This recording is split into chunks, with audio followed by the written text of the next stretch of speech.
De vous retrouver à cette soirée de présentation des races françaises, à toutes les délégations étrangères qui sont présentes, comme d'habitude, en nombre, à Sommet de l'élevage. C'est la 32e édition. Les premières années, il y avait beaucoup moins de visiteurs étrangers, mais aujourd'hui, c'est maintenant quelque chose d'incontournable. Je voudrais aussi accueillir et remercier Monsieur l'ambassadeur de Géorgie, en sachant que la Géorgie était le pays à l'honneur. Vous savez que tous les ans on met un pays à l'honneur, c'était la Géorgie, et qui, je peux voir un peu le travail qui a été fait, puisque vous avez mis des moyens importants pour présenter votre pays avec un stand très bien achalandé et très convivial. Donc merci à la Géorgie du travail que vous avez présenté et surtout aussi des liens que l'on peut lier entre nos pays et surtout au bénéfice de nos éleveurs. Cette soirée, comme d'habitude, vous allez apprécier la présentation des animaux. Vous savez qu'ici, à Sommet de l'élevage, c'est le fleuron, dans toute catégorie, c'est le fleuron de l'élevage que l'on peut trouver en France. Et c'est aussi le travail de tous les éleveurs qui est fait. Et je pense que derrière les animaux, il y a toujours des femmes et des hommes qui font en sorte d'avoir de l'excellence dans ces races, que ce soit ovines, bovines et équines aussi. Alors, je vous souhaite simplement une bonne soirée, une belle présentation, et j'espère que vous repartirez, pas ce soir, mais après-demain, vous repartirez avec beaucoup de satisfaction de Sommet de l'élevage que Sommet de l'élevage a pu vous apporter. En tout cas, je tiens à vous remercier beaucoup de votre présence. Merci, Monsieur le Président. Donc, je vais passer la parole à Monsieur l'ambassadeur. Merci beaucoup, Monsieur le Président. Mesdames et Messieurs, je salue particulièrement mes compatriotes qui sont là, mais également toutes les délégations qui viennent d'horizons différents, très éloignés. Nous parlions justement en regardant la carte qui montre le nombre des pays présents ici dans ce sommet. Et c'est vraiment impressionnant et nous sommes d'autant plus heureux d'être présents à ce forum au sommet de l'élevage, et en plus avec un statut aussi honorifique d'être pays d'honneur. Je remercie naturellement les organisateurs, je remercie également toutes les associations professionnelles géorgiennes qui sont présentes ici. Vous savez que le stand géorgien est au centre dès que vous entrez dans le salon des régions et des pays étrangers. En effet, mes compatriotes, comme vous l'avez souligné, Monsieur le Président,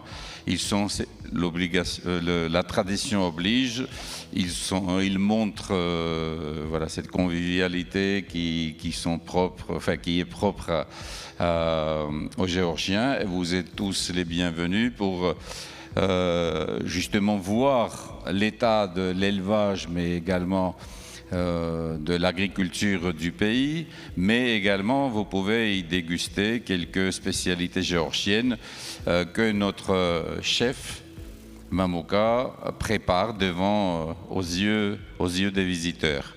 Donc c'est pour les personnes qui découvrent la Géorgie, ils vont découvrir à travers l'agriculture du pays, mais également pour savoir que l'agriculture a toujours nous accompagne pendant toute l'histoire de notre existence. Commençons par le roi Ayet, la Médée, la princesse Médée, et la toison d'or. Donc il y avait avec la peau des moutons que les Géorgiens cherchaient dans les rivières de l'or. Et à tel point, ils étaient à tel point populaires que les Grecs sont venus de loin pour s'emparer de la toison d'or qui était en quelque sorte miraculeuse, qui faisait des miracles. Donc pour ne pas être long, je voudrais dire que moi-même en tant qu'ambassadeur, et donc ça fait moins d'1 an que je suis ambassadeur, et pour moi je considère que c'est une réussite aussi de notre mission d'être présent en France dans cette institution déjà prestigieuse, on peut dire, qui est un événement mondial, le sommet de l'élevage, pour pouvoir présenter ce que nous avons et surtout de rapporter dans le pays l'expérience, les nouveaux contacts, les idées et également les quelques projets qui se tracent et dont nous voyons déjà les contours. Les salaires sont déjà en Géorgie, un certain nombre, certains sont en route, et il y aura, j'espère, comme résultat, le fruit de la participation de la Géorgie à ce sommet, qu'il y aura davantage de projets de coopération entre nos agriculteurs. Et je ne serai que heureux en tant qu'ambassadeur pour pouvoir contribuer et renforcer cette coopération. Merci aux organisateurs pour cette excellente organisation. Quand même, c'est pour ceux qui ont participé à l'organisation des événements en général. Organiser un tel événement avec autant de participants, avec autant de délégations étrangères, et j'ai été très admiratif de voir la richesse, la diversité des stands qu'on peut visiter à ce sommet. Donc, très bon succès encore, et je félicite par avance le pays qui sera l'invité d'honneur l'année prochaine. Nous sommes très ouverts et c'est très volontiers que nous vous partagerons l'expérience aussi que nous avons pu accumuler cette année. Ce ne sera qu'une expérience très agréable et avec beaucoup de reconnaissance aux organisateurs qui nous ont beaucoup assistés et aidés. Merci beaucoup. Merci beaucoup, Monsieur l'Ambassadeur. On peut aussi rappeler que la Géorgie est le pays où la vigne a été domestiquée. On a trouvé les plus anciennes traces de fabrication de vin au monde. Voilà. Et pour illustrer cette diversité de l'agriculture, des paysages géorgiens, on va vous projeter un petit film qui va vous donner certainement envie de découvrir encore plus ce pays.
Voilà, la présentation de l'agriculture géorgienne et de tous les efforts qui sont faits pour développer les différents secteurs de production de ce pays très intéressant à découvrir. J'ai eu l'occasion en 2017, à l'occasion d'un FASEP qui a débouché sur les échanges que l'on a signalés tout à l'heure en Salers, de découvrir ce pays.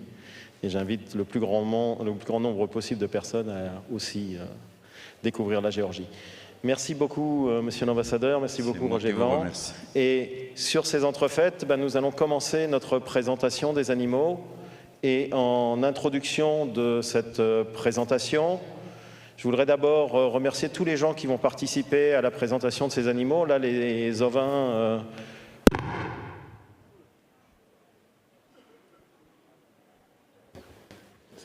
Non, c'est bon, c'est revenu. Excusez-moi. Allô? Attends. Allô? Excusez-moi. Petit problème technique. Donc d'abord, signaler que si on présente les animaux ici, c'est grâce aux éleveurs qui ont amené les animaux ici et qui prennent du temps dans cette soirée après une longue journée de présentation et de concours pour animer les animaux. Et en particulier, je voudrais d'abord remercier le lycée agricole de Brioude de Bonnefond qui fait la présentation de l'ensemble des ovins qui sont là. Et signaler que en France, l'enseignement agricole est une chose très importante, structurée depuis... le lycée ou même le collège pour les enseignements généraux et les spécialisations dès les bacs pro, les brevets de techniciens, les licences, les masters, les doctorats avec des écoles d'agriculture et d'agronomie et que c'est grâce à cet enseignement agricole que l'on va former les cadres, les éleveurs de demain, les agriculteurs de demain et les gens qui vont travailler dans l'ensemble des filières. Je voudrais que vous applaudissiez les élèves du lycée de Bonnefond, s'il vous plaît.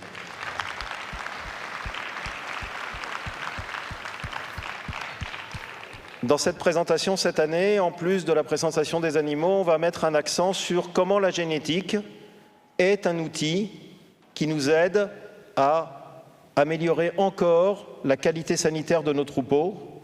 Et pour commencer cette présentation en introduction, je vais appeler Pierre-Alexandre Desclis, qui est le vétérinaire de Race de France, pour qu'il vous donne un peu une vue générale de ces éléments et du savoir-faire français en matière de maîtrise sanitaire des troupeaux pour vous garantir la meilleure qualité d'export d'animaux vivants, de semences ou d'embryons, partout dans le monde.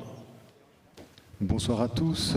Laurent a bien résumé l'ensemble de ce que je vais dire, donc je vais refroidir un instant l'ambiance pour vous parler très brièvement de santé animale, parce que rien ne servirait de vendre de beaux animaux avec une superbe génétique s'il n'y avait pas derrière une santé irréprochable. Alors, où en sommes-nous en France? Nous bénéficions du cadre européen. Et l'Europe est indemne d'un assez grand nombre de maladies qui sont de véritables fléaux, comme la fièvre afteuse, la peste bovine, la fièvre de la vallée du Rift, etc. etc. Et c'est déjà un premier rempart que nous n'avons pas à subir en France. Mais en plus, en France, nous avons la chance, et c'est quand même aussi le fruit d'un important travail de santé animale au fur et à mesure des années, d'être indemne de tuberculose, de brucellose, de leucose. Et pour ce qui concerne l'encéphalite spongiforme bovine, d'avoir le statut le plus favorable, c'est-à-dire celui à risque négligeable. Alors, tout ça n'est pas le fruit du hasard, mais c'est le fruit d'une réglementation rigoureuse, et d'abord une réglementation à échelle européenne, qui permet d'offrir des garanties irréprochables pour exporter aux échanges ou bien en direction des pays tiers. Et puis, derrière cette couche européenne, il y a une couche française également, et une application extrêmement rigoureuse avec tout un ensemble de contrôles. Alors, quels sont les piliers de ce résultat? Pour en arriver là, 3 mots pour en parler et pour terminer notre présentation. D'abord, un suivi dans les fermes, donc un monitoring régulier. Ensuite, une traçabilité globale au niveau des animaux, mais également au niveau des semences, à tout niveau en réalité, qui permet d'attribuer un statut à chaque produit, à chaque animal. Et pour finir, ce sont environ 17 millions d'analyses qui sont réalisées chaque année dans les fermes pour obtenir ce résultat, où vraiment nous offrons un statut sanitaire de très haut niveau aux animaux qui vous sont disponibles. Voilà, je vous remercie.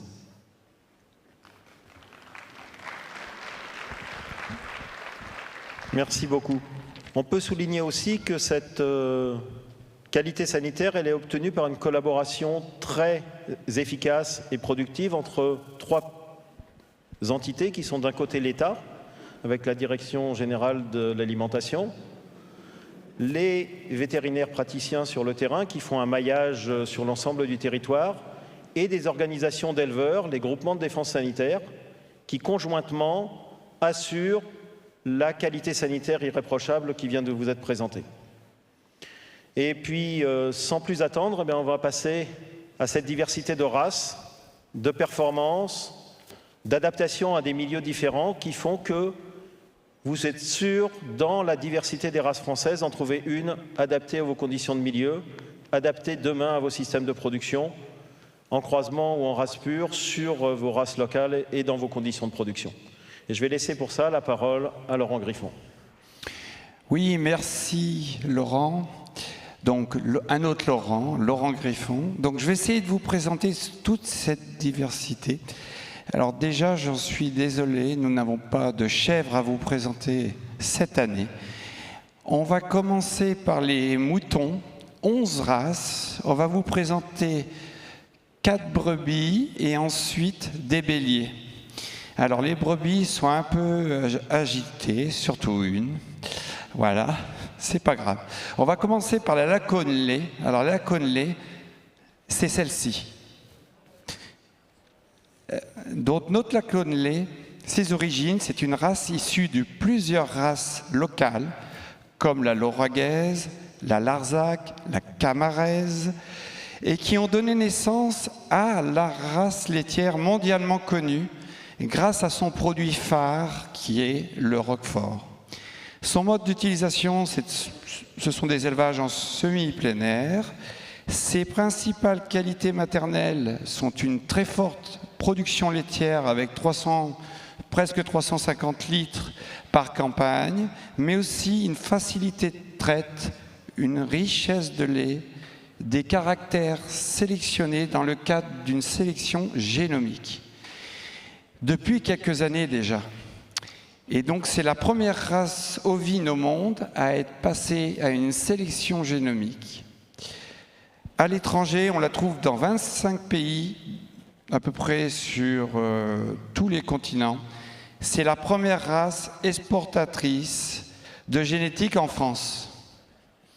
On remercie l'élève qui tient très bien la brebis et qui lui fait des petits câlins. Tout va bien. Voilà, merci. Merci Laurent. On va profiter de la présentation des ovins laitiers pour dire que les caprins sont aussi conduits dans un schéma laitier très performant, qui est aussi le seul schéma laitier au monde à faire usage de la sélection génomique, que la puce de génotypage qui existe en caprin est issue d'une partie de la recherche française en collaboration avec des chercheurs chinois, mais que c'est une vraie réussite.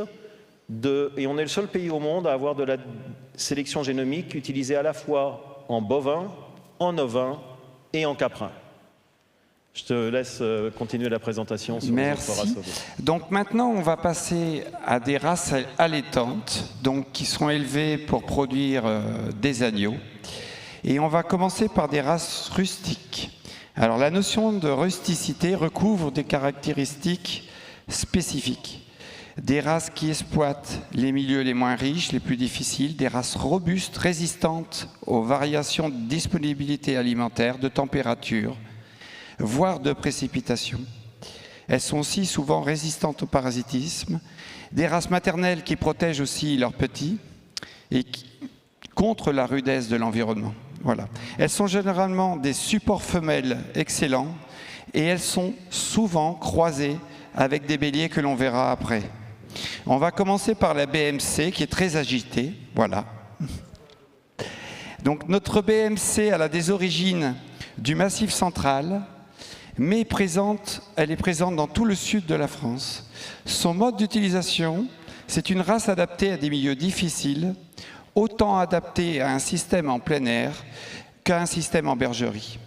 Ses principales qualités, côté boucher, souci de travailler sur le caractère boucher de cette race rustique, avec des agneaux de bonne vitesse de croissance et de bonne conformation, y compris en race pure. Donc on peut l'utiliser en race pure. Et côté maternel, une race qui peut élever en système accéléré et donc produire des agneaux toute l'année. Excellent support de croisement aussi. À l'étranger, on la trouve dans les pays de l'Est et également dans le Proche et Moyen-Orient. Donc on remercie pour cette belle présentation. S'il vous plaît, un petit peu d'applaudissements. Et on va passer maintenant à la cousine de la BMC et une proche parent de la Lacon-Lait. On va passer à la Lacon-Viande. Donc c'est une race issue de plusieurs races locales, toujours pareil, l'Auragaise, l'Arzac, Camarès, et qui ont donné naissance à la race laitière mondialement connue. Ici, le choix a été fait de développer un rameau viande à partir des années 70. Et son mode d'utilisation est principalement orienté vers la production d'agneaux de bergerie, en race pure ou en croisement. Ses principales qualités, côté boucher, la vitesse de croissance, côté maternel, bon assaisonnement et bonne qualité laitière. Et on trouve aussi deux types de Lacon-Viande, des Lacon-Viande qui produisent beaucoup d'agneaux avec beaucoup de prolificité, et des Lacon-Viande très conformés sur lesquels on a introgressé le gène culard. Merci. Ensuite, on va faire avancer la romane. Alors, elle est issue d'un croisement entre la Romanov, une race qui nous vient de l'Est, et la Berrichonne du Cher, que vous verrez après. Et donc, elle a été élaborée dans les années 80 par l'INRA, et elle a été d'abord dénommée INRA 401. Donc maintenant, on la prénomme Romane. C'est la première race allaitante au contrôle de performance en France. Son mode d'utilisation, c'est une brebis adaptée à tous les systèmes, de la bergerie au plein air. Ses principales qualités, côté boucher, c'est un très bon support maternel pour le croisement terminal. Et côté maternel, excellente combinaison de prolificité, de valeur laitière, de facilité d'agnelage. À l'étranger, on la trouve en Europe, comme en Espagne, au Portugal, mais aussi au Moyen-Orient. Merci pour cette présentation. Merci Laurent. L'occasion pour moi de souligner qu'une autre force de la France, c'est aussi sa complémentarité entre les organisations d'éleveurs, les organisations techniques et les organisations de recherche, avec une collaboration très étroite entre l'INRAE, les instituts techniques, dont l'Institut de l'élevage pour les ruminants, les chambres d'agriculture et les organismes de conseil en élevage sur l'ensemble du territoire, et les éleveurs, organisés aussi au sein de leur organisation de sélection. Donc maintenant, on va passer aux races bouchères.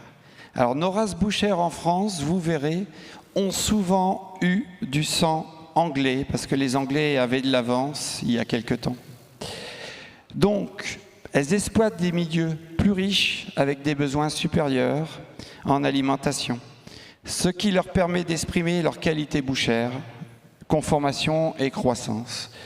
Elles sont donc spécialisées dans la production de viande, que ce soit en race pure ou en croisement sur les brebis que vous avez vues auparavant. Donc on va commencer par l'Île-de-France. Donc notre Île-de-France, eh bien, vous pouvez le voir, elle a des origines de mérinos, mais on lui a mis en croisement des Dichelets anglais. Elle a été désignée Île-de-France en 1922. Son mode d'utilisation, c'est en race pure ou en croisement, de première génération de double étage ou de croisement terminal. C'est-à-dire que les béliers en croisement sont aussi utilisés pour faire des femelles F1, entre autres, comme sur la race Cause du Lot. Ses principales qualités, c'est la production d'agneaux précoces en race pure et utilisés en croisement partout jusqu'aux zones de montagne.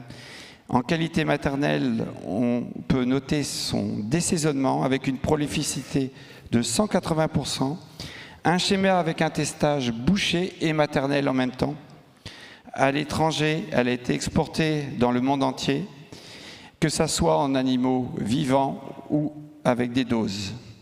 Merci de cette présentation. On peut l'applaudir. Vous avez un superbe bélier. Merci Laurent. Alors pour la suite de cette cérémonie, de cette présentation d'animaux et autres, je vais passer la parole à Renaud, qui est un beaucoup meilleur animateur que moi, qui va pouvoir vous raconter plein d'anecdotes sur les animaux ou les races qui vont pouvoir être là. Et merci beaucoup de nous aider à rendre vivante cette soirée pour nos hôtes étrangers. Merci d'avoir assuré le début de cette soirée et de cette présentation. Désolé d'être en retard, nous avions des remises de prix pour les entreprises qui innovent dans le secteur agricole. Et ces remises de prix, bien qu'en les faisant le plus rapidement possible pour être ici avec vous, ont pris un peu plus de temps que prévu. Excusez-moi. Revenons à nos moutons, si j'ose dire. Exactement, on peut le faire. Et on va voir un cousin de l'Île-de-France, Oui. la berrichonne du Cher. Là, on va voir un berrichon. C'est un beau bélier. Donc, pourquoi cousin? Parce qu'on retrouve du Mérinos et du Dichelet, comme l'Île-de-France. Seulement, vous avez aussi une race locale du Berry. Donc, développée au début du XXe siècle, son utilisation, elle est principalement utilisée en croisement.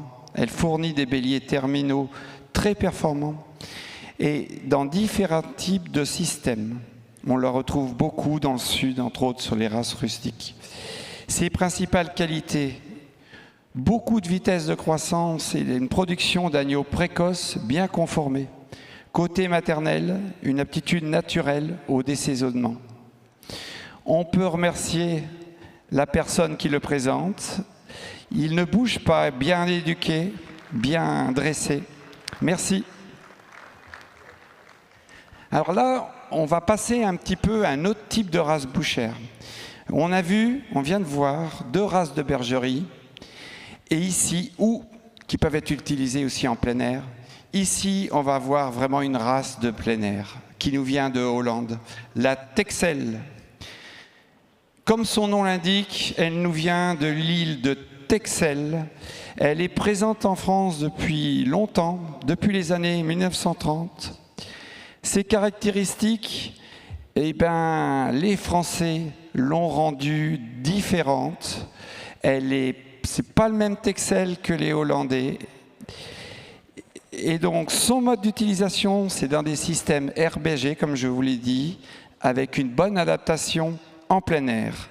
Ses principales qualités, un très fort développement musculaire, des agneaux sans gras, que ce soit en race pure ou en croisement, et des cycles de reproduction adaptés à une bonne valorisation de l'herbe par les agneaux et par une bonne valeur laitière des femelles. On la trouve bien sûr en Europe du Nord et on l'exporte en un niveau vivant et en semences en Amérique du Sud. On peut remercier la jeune femme qui nous présente ce beau bélier Texel bien typé.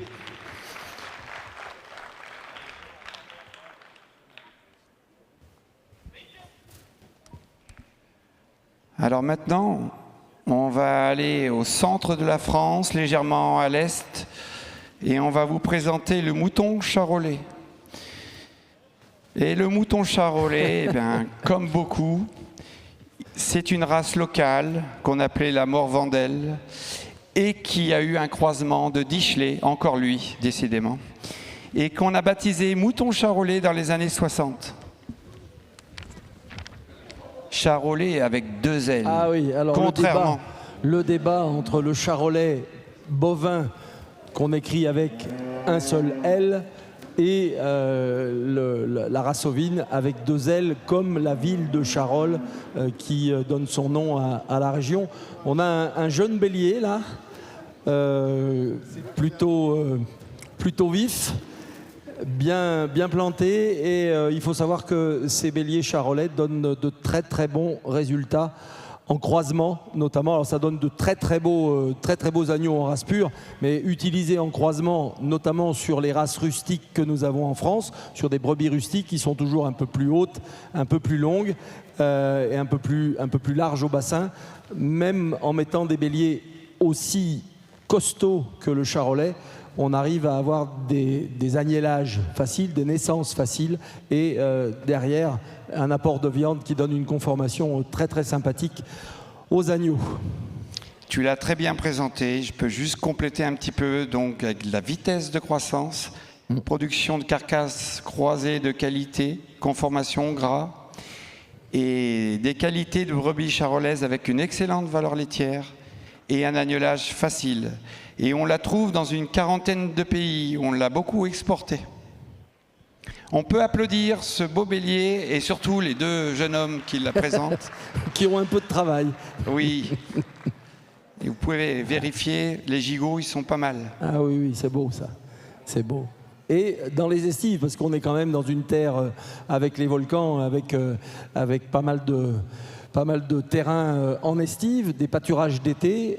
Les éleveurs ovins de la région montent leurs brebis en estive et utilisent des béliers en croisement, généralement des croisements avec du charolais. Le berrichon du Cher se défend pas mal dans les estives, et celui qui va venir maintenant, ça fait une bonne transition, est un de ceux est de la race la plus utilisée généralement par les éleveurs ovins dans les estives du Massif central. Alors là, on va passer donc à la race Suffolk. Alors je vous ai dit qu'on avait cherché beaucoup de génétique en Angleterre. Là, on a carrément ramené la race. Un peu comme le Texel qu'on a été chercher en Hollande. Là, on a été chercher le Suffolk en Angleterre. Et donc, il est implanté quand même depuis les années 20 et avec un développement important dans les années 60. Donc, cette race s'est beaucoup adaptée à nos caractéristiques d'élevage en France. Son mode d'utilisation, oui, bon, il est un peu agité. Ouais. C'est le rouge de l'Ouest qui... Bon, j'espère qu'ils vont le rattraper. On va se dépêcher parce que... Donc, notre Suffolk, revenons à notre Suffolk. Donc, on l'a ramené en France. Bien sûr, les Français ont mis leur touche. Donc, ce mode d'utilisation, il est élevé en race pure, mais aussi deuxième race française pour l'utilisation en croisement terminal. Ses principales qualités, une production d'agneaux lourds, bien conformés, sans excès de gras. Les vitesses de croissance du Suffolk sont impressionnantes. Un bon maintien de niveau de prolificité et de la valeur laitière pour les femelles. Ici, vous avez un très jeune bélier, il ne faut pas le comparer aux autres. C'est un jeune bélier. Je peux vous dire que les béliers Suffolk, ils peuvent être très très lourds. C'est encore un bébé, hein, celui-là. Hein. Voilà. On peut applaudir le jeune homme qui le tient et le bélier. Un joli bébé. Alors maintenant, on va passer au fugueur. Ouais. C'est un vrai fugueur, celui-là. C'est un rouge de l'Ouest. Oui. Alors, la taille des rouges de l'Ouest est, comment dire, trompeuse quant à sa pointe de vitesse. Il est monté sur des aiguilles, hein, le rouge de l'Ouest, il a des pattes beaucoup plus fines que la plupart de ses collègues. Là. Il est très très fin, et pourtant, quand on l'utilise dans les terrains escarpés des estives, il s'en sort beaucoup mieux que les autres. Il est très agile, très rapide, vous avez pu le voir, et très efficace aussi, un peu comme son cousin le bleu du Maine d'ailleurs. Un peu la même charpente et la même agilité. Et il a une tête qui peut inquiéter parfois. Le bleu du Maine va faire des agneaux plus tardifs. Voilà, donc notre rouge de l'Ouest, là encore, les éleveurs sont allés chercher du sang anglais avec le Wensleydale. Et bien sûr, ils ont croisé sur leur race locale des Pays de Loire. Sa dénomination rouge de l'Ouest date des années 60. Donc on l'utilise beaucoup en race pure dans les systèmes herbergés, mais aussi pour le croisement terminal. Et ses principales qualités sont la production d'agneaux de bon format et non gras. Côté maternel, une forte production laitière qui permet d'élever des agneaux de portée multiple. On peut applaudir très fort les deux jeunes hommes qui ont couru après le bélier, et le bélier qui est bien fatigué maintenant. Ça les fait rire en tout cas, c'est bien. C'est bien. Et on va finir par une race qui est chère au cœur d'un président qui est au bord du ring. C'est le mouton vendéen. Alors, c'est un jeune aussi, ça. C'est aussi un bébé, ouais. Voilà. Race issue du bois Poitou et améliorée progressivement par le croisement avec des races anglaises, encore elles. Voilà. Il fallait bien aller chercher la génétique anglaise il y a quelques années, maintenant. Maintenant, on vient la chercher un peu chez nous, hein, cette génétique-là. C'est plutôt pas mal. Voilà. Donc, c'est une race adaptée à de nombreux types d'utilisation, en race pure, en croisement, de plein air intégral, à la production en bergerie. Ses principales qualités, C'est le travail de sélection qui permet de fournir des béliers apportant longueur et largeur aux carcasses. Côté maternel, de longues périodes sexuelles et du désaisonnement. Race facile à élever, tempérament calme et docile. Il a moins bougé que les autres, là, par exemple. Avec de très bonnes prolificités, à 180%. Et on la trouve en Europe du Sud et en Europe de l'Est. Voilà, on peut remercier la jeune femme et le bélier de cette présentation. Et on peut applaudir encore les jeunes du lycée de Bonnefond, tous de jaune vêtus, qui ont bien bossé, qui ont tenu la BMC un petit peu excitée, et le Rouge de l'Ouest.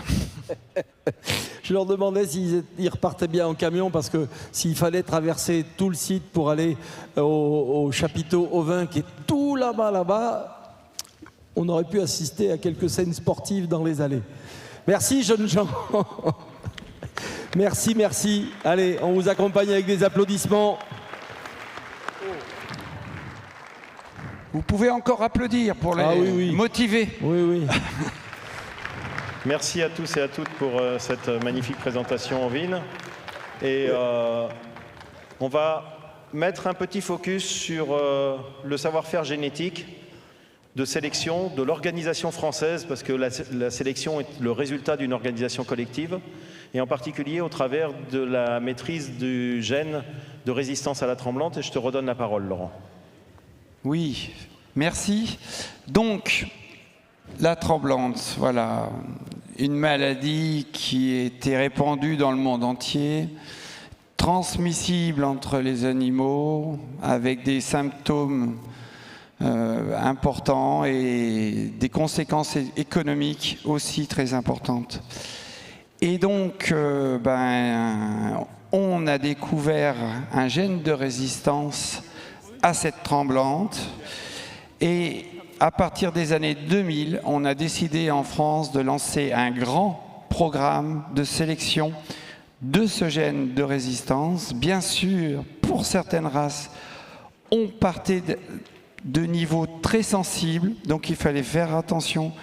Quand on sélectionne, il faut toujours se dire préparer le lendemain, donc il faut faire attention à la variabilité génétique et aux autres caractères. Il ne faut pas foncer tête baissée sur un gène qui permet d'améliorer, et qui permet d'améliorer entre autres la résistance à la tremblante. Donc on a fait attention, on a fait doucement, on a fait ce qu'il faut, et maintenant, donc, on a emmené nos 51 races allaitantes et laitières dans ce projet.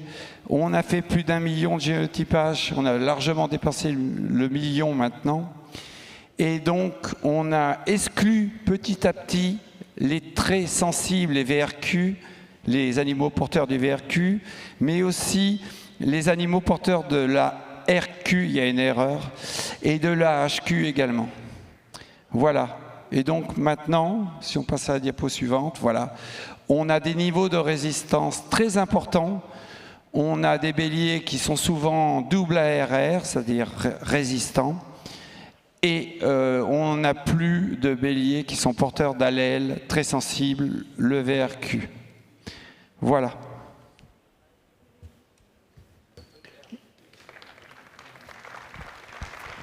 Merci Laurent, hein. Très clair. Très clair, merci pour cette clarté de présentation.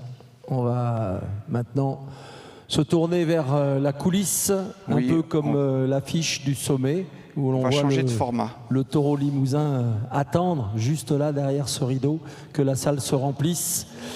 On change de format, les laitières sont là. Alors vous le savez, toutes les races n'ont pas pu faire le déplacement pour les raisons sanitaires que vous connaissez, et du coup certaines ne seront pas là en présentation, comme elles n'étaient pas là en concours, bien sûr. Là aussi, c'est les aléas de nos métiers. Il arrive parfois, il nous est arrivé d'ailleurs par le passé, de tenir un sommet de l'élevage avec aucun animal présent dans les stalles. Pour la petite histoire, c'est quelque chose d'assez effrayant. Mais on a tenu le bon, on a fait le salon quand même. Et le monde de l'agriculture avait répondu présent en soutien aux agriculteurs qui avaient été touchés. les collègues étaient venus, on avait eu du public, beaucoup. Je crois qu'on a perdu à peine 20% de visiteurs, ce qui veut dire vraiment que la solidarité entre professionnels du monde agricole, quelle que soit l'agriculture qu'on développe, parce qu'il y a des agricultures, il n'y a pas une agriculture, il y en a plein, et que l'on soit éleveur laitier, éleveur bovin, éleveur ovin, éleveur équin, voilà. On a tenu la mer et on est là et fiers de l'être. Alors vous avez de la chance, on va quand même vous présenter l'élite de la production laitière française, puisque les races qui ne sont pas présentes, on vous mettra une photo et on mettra un commentaire quand même. On va commencer donc par la Prime Holstein et ses 2 rameaux.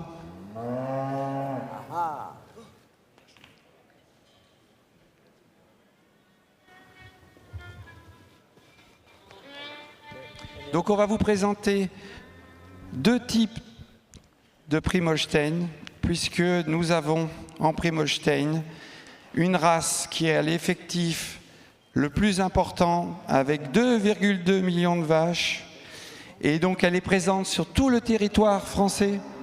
C'est la race laitière spécialisée internationale par excellence, et vous savez que dans cette race, on peut avoir une robe pie-noire avec des muqueuses foncées comme la première vache.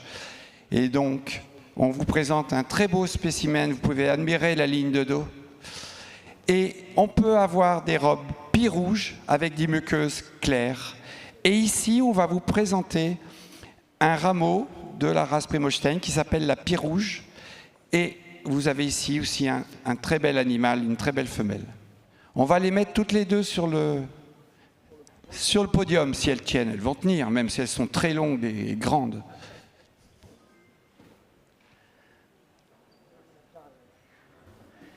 Et donc notre Prime Holstein, c'est vraiment la race spécialisée de grand format. Elle affiche un haut potentiel de production laitière. En France, elle produit près de 9300 kg de lait sur des lactations de 350 jours. Ici, je vous ai dit, on vous présente dans le rameau rouge, une pie rouge. Et c'est vrai que les pieds rouges ont peut-être des qualités d'équilibre un peu différentes et de conformation plus prononcées. Et donc, je vous ai dit, c'est la race qui produit beaucoup de lait et qui est très répandue en France. Et bien sûr, la génétique française est reconnue et nous avons de très très bons résultats et de très hauts niveaux génétiques qui sont atteints. Nous avons des taureaux qui sortent dans les palmarès internationaux, et notamment à Interboule. On peut applaudir cette très belle présentation avec ces 2 vaches qui sont magnifiques et qui vous sont exposées en même temps. On peut dire que sur l'ensemble des races laitières françaises, on a une optique de sélection avec des index de synthèse économique qui permettent d'intégrer les différentes composantes et en particulier d'avoir une très très bonne valorisation de l'herbe et des fourrages par l'ensemble des races qui vont être présentées, avec après des spécificités dans la composition du lait et dans une part de destination, sachant qu'en France, une grosse partie du lait par rapport à d'autres pays fait l'objet de transformation en fromage, qui est quand même une spécificité française. On dit qu'on a plus d'1 fromage par jour, on pourrait changer chaque jour de fromage différent en France. C'est vrai avec le fromage, avec le vin, avec beaucoup de choses. Et donc maintenant, on va passer alors à un format complètement différent. Un petit format, mais une bête. Tout le monde l'admire. Une très très jolie vache, la Jerseillaise. Mais elles sont toutes jolies. Ah mais celle-là particulièrement quand même. Moi, c'est ma chérie, celle-là. Ses petits yeux. Ah voilà. Oui, peut-être. Son petit format aussi. Alors, comme son nom l'indique, elle est d'origine de l'île de Jersey, les îles anglo-normandes, et donc située dans la Manche, pour ceux qui ne connaissent pas, entre l'Angleterre et la France. Donc c'est une race de petit format, bon, pas besoin de vous faire un dessin. La robe est variable, unie ou tachetée avec des muqueuses noires. C'est la 2e race quand même en termes d'effectifs mondiaux. Elle connaît un très fort développement en France depuis une dizaine d'années. Elle est très appréciée pour ses nombreuses qualités, notamment la richesse de son lait.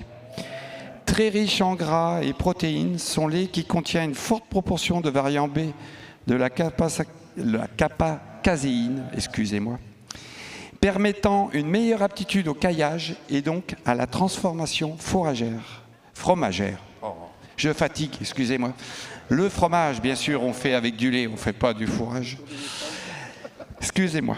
Et la jerseyaise donc, se distingue également en termes de longévité, de précocité, de facilité de vélage. Alors bien sûr, il ne faut peut-être pas lui mettre un énorme taureau comme vous allez pouvoir voir tout à l'heure, mais elle n'a pas de problème de vélage quand on y fait attention. Et également très efficace dans la transformation des fourrages grossiers, notamment au pâturage.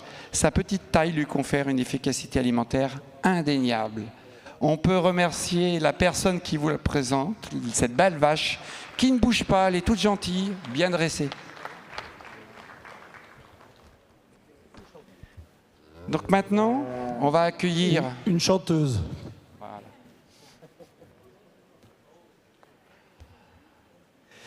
Elle a un peu plus envie de bouger. Et puis elle se détend parce que demain, c'est le concours national de la race brune. Et donc, elle a le privilège de venir faire un petit tour pour se détendre avant le grand jour de demain.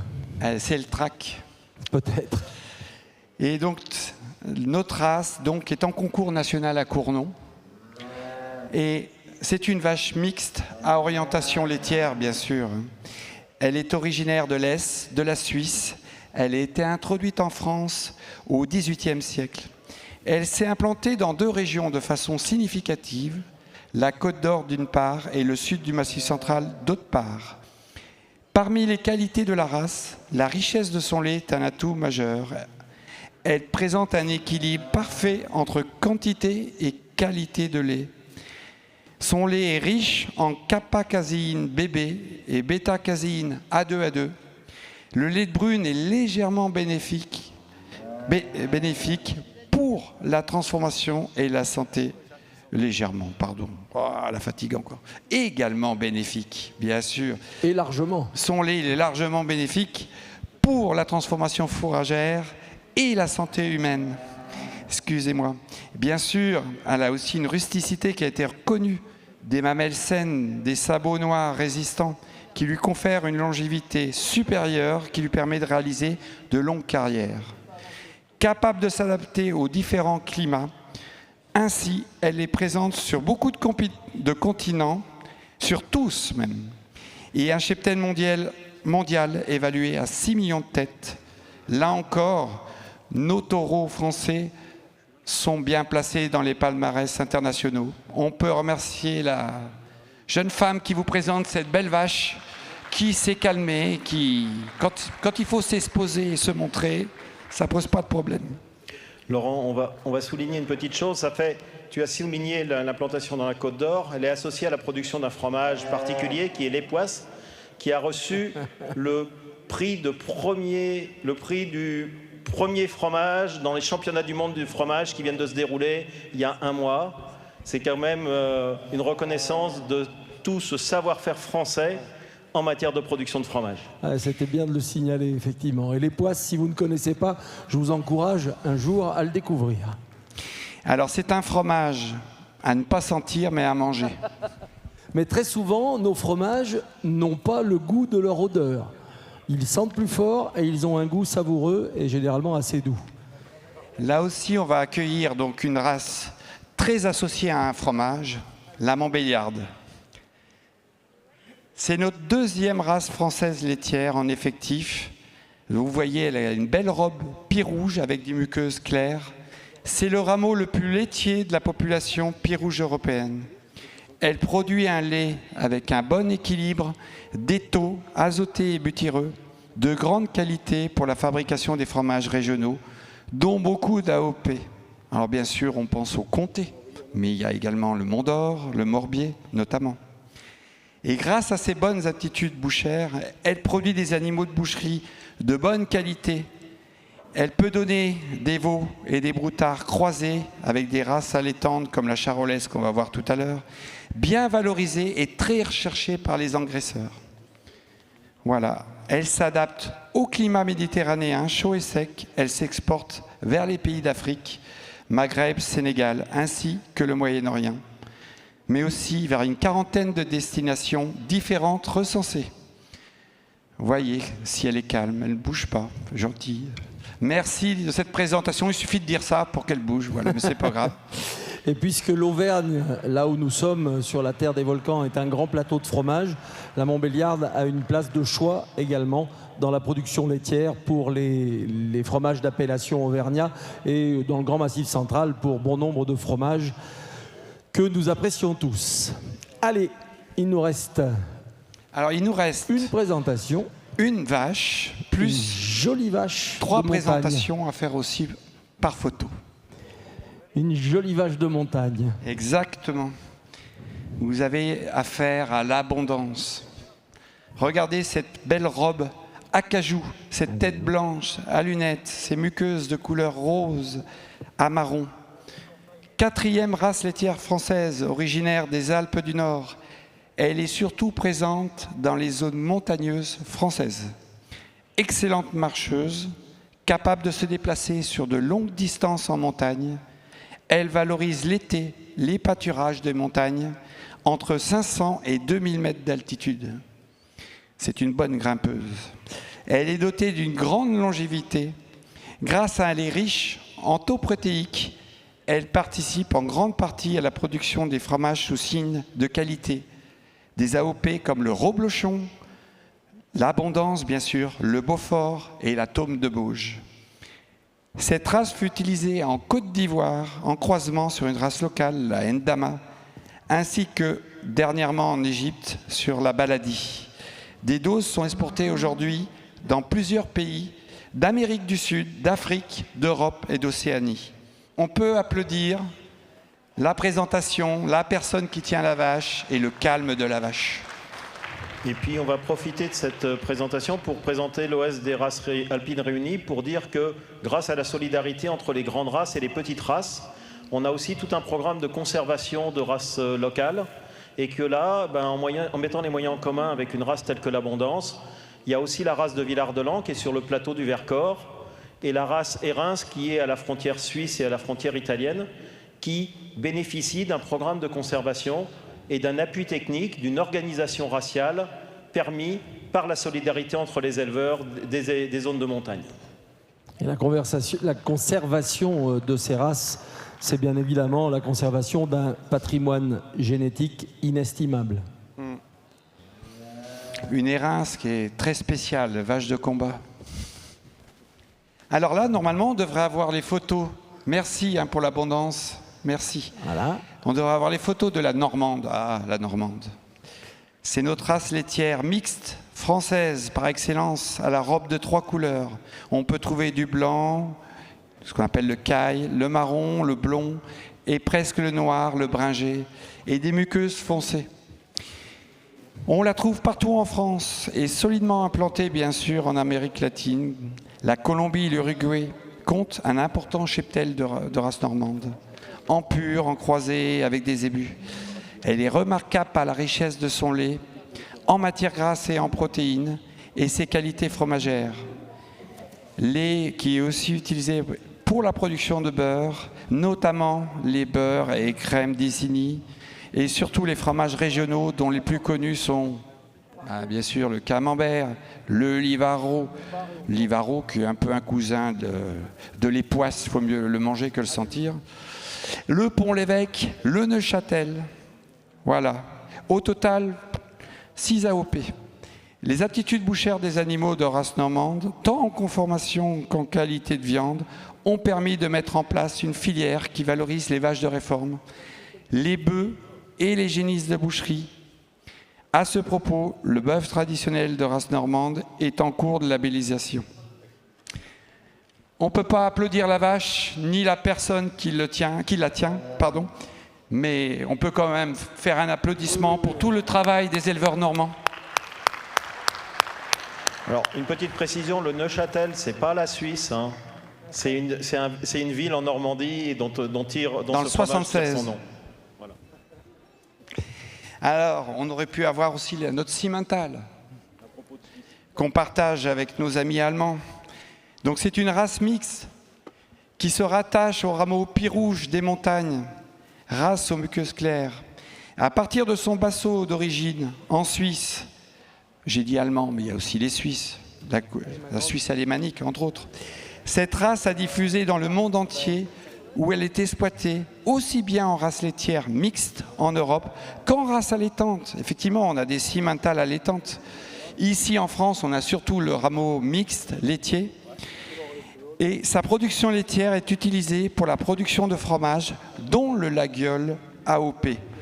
Les animaux de boucherie sont de bonne qualité, sont bien conformés. Vous pouvez le voir sur cette photo. C'est une vache laitière qui a gardé beaucoup de conformation. Là aussi, on peut applaudir tout le travail de nos éleveurs cimentales, même si on n'a pas de vaches en présentation. Il faut souligner tout ce travail. Et on va finir par la tarentaise, une petite vache des montagnes, de taille moyenne, à la robe unicolore, fauve, avec des muqueuses noires. À partir de son berceau, la vallée de la Tarentaise, la race s'étend dans les Alpes. Elle est conduite au rythme des saisons, l'hiver dans les vallées et l'été en alpage. Elle est valable, elle est beaucoup utilisée en agriculture biologique. Le lait est utilisé pour la fabrication de fromages AOP régionaux comme le Beaufort, la Tome des Bauges, mais également des fromages IGP comme les Mentales, la Tome de Savoie. On retrouve cette race rustique dans différents pays, en Albanie, en Tunisie, en Côte d'Ivoire, au Sénégal, jusqu'au Canada par exemple, et où elle est élevée en race pure, en système allaitant. Donc on peut applaudir aussi le travail de nos éleveurs tarentais. Et maintenant, on va basculer dans nos races allaitantes, en commençant par des races spécialisées. Laurent, avant de basculer complètement sur la race allaitante, on va faire un petit focus sur une innovation mondiale française. Nous sommes le premier pays au monde à avoir réussi à mettre en évidence des gènes de sensibilité ou de résistance à la paratuberculose, qui est une maladie pour laquelle on n'a pas de traitement aujourd'hui et qui est, quand elle est en présence importante, handicapante dans les troupeaux. Donc c'est une maladie incurable qui est répartie dans tout le monde, qui est silencieuse et avec un important impact sur la reproduction.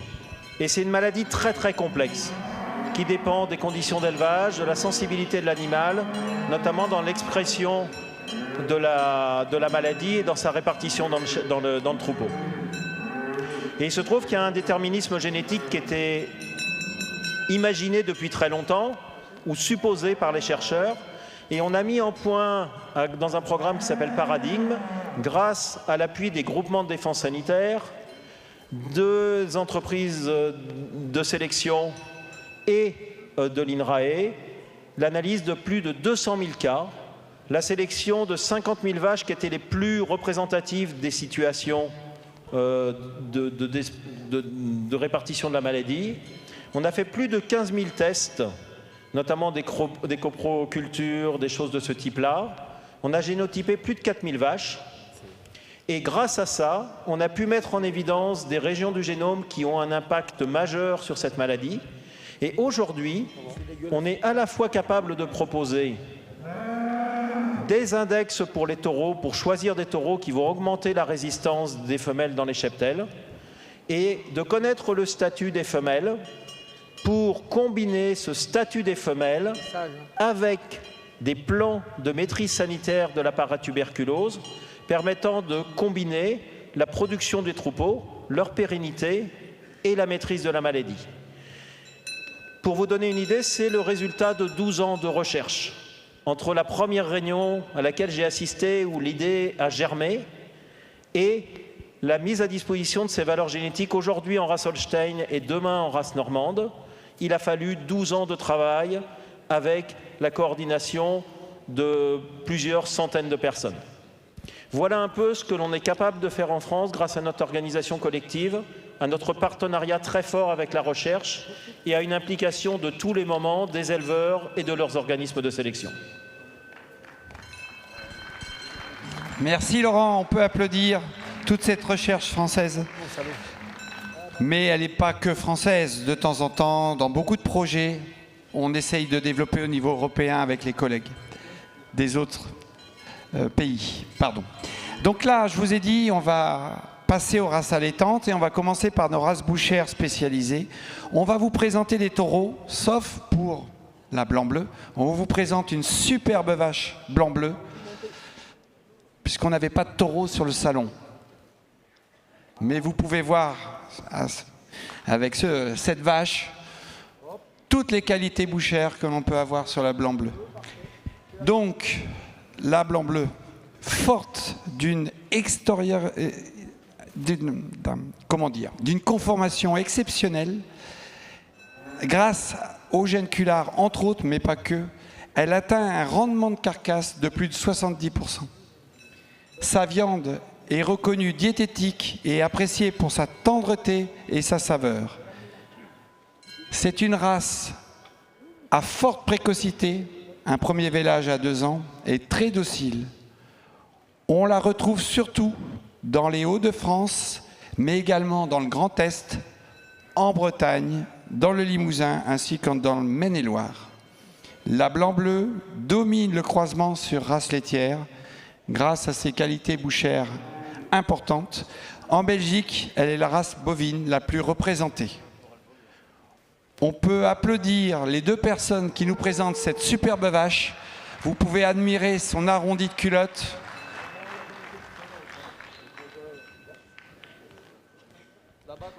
Merci. Et là maintenant, donc, on va passer à la charolaise. On va vous présenter un taureau, un très beau taureau charolais. Alors la charolaise, c'est la première race à viande française en effectif, avec 1,3 million de vaches. C'est une race de grand format, comme vous pouvez le voir, à la robe uniformément blanche ou crème. Ici, vous avez droit à un superbe blanc qui tire sur le crème, avec les boucles de poils. Elle est originaire de la région de Charolles, ça je pourrais vous en parler pendant longtemps, c'est pas que Charolles, mais bon, c'est pas grave. En Bourgogne. Bien sûr, Charolles lui a donné son nom, on a enlevé un L quand même. Elle est présente sur l'ensemble du territoire français, avec des zones plus denses, la zone nord, nord-est du Massif central et la zone Vendée-Anjou.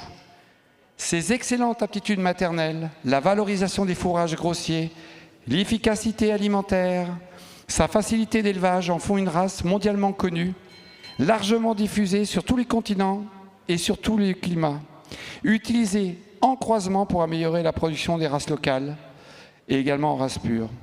Avec une forte vitesse de croissance et une bonne conformation, ces taureaux sont très utilisés en croisement sur des femelles de races locales rustiques, comme on peut voir l'Aubrac ou la Salers, mais également sur les races laitières. On l'a dit tout à l'heure, par exemple sur la Montbéliarde.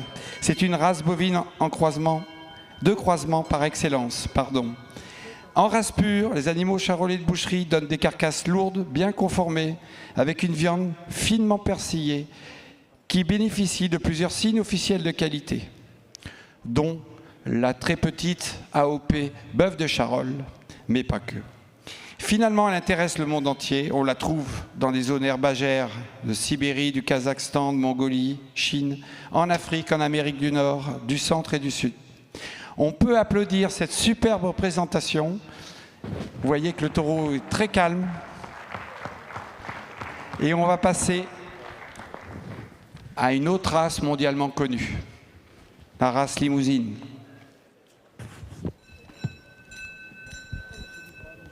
Et cette année, notre race limousine, elle est en concours. Et c'est la race à l'honneur, à Cournon.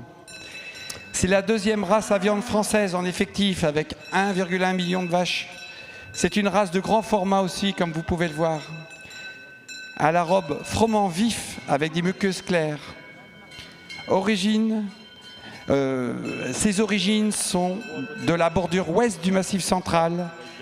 Elle est largement diffusée dans le monde, avec plus de 80 pays où elle est élevée en race pure, où elle fait du croisement sur des races locales aussi pour produire de la viande. Elle présente, comme vous le voyez, un bon équilibre entre aptitude bouchère et qualité maternelle.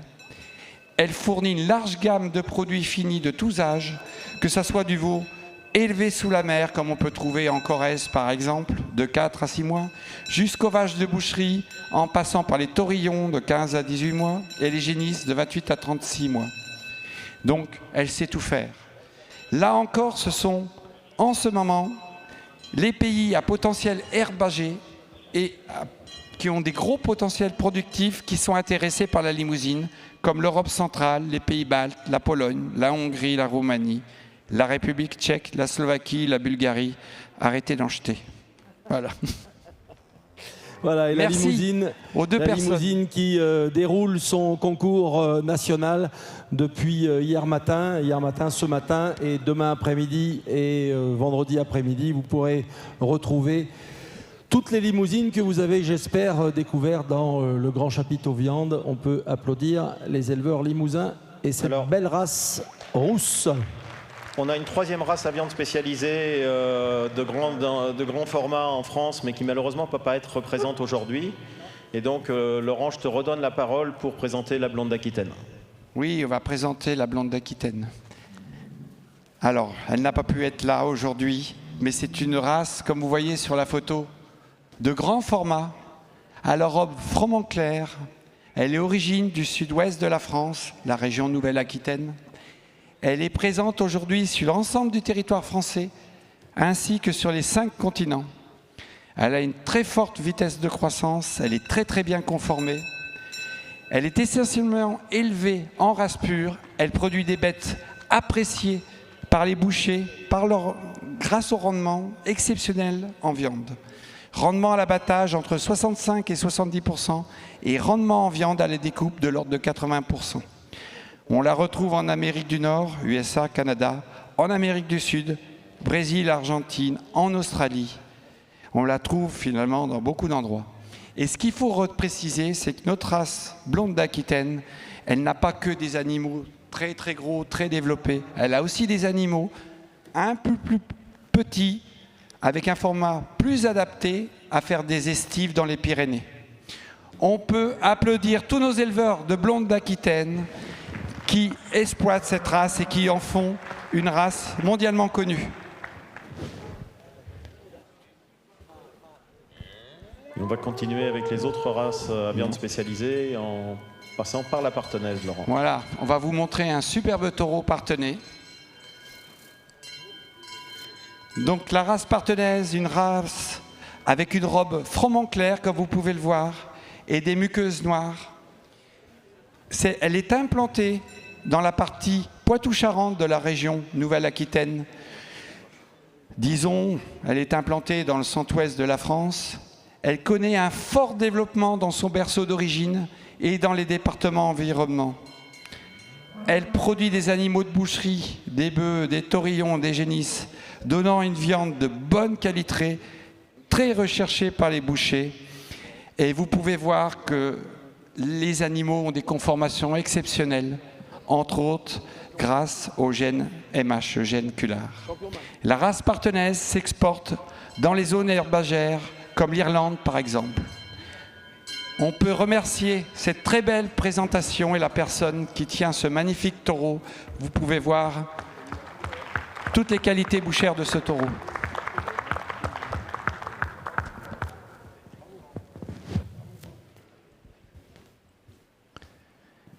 Alors là, on invite la race Rouge des Prés, une race avec un très gros format.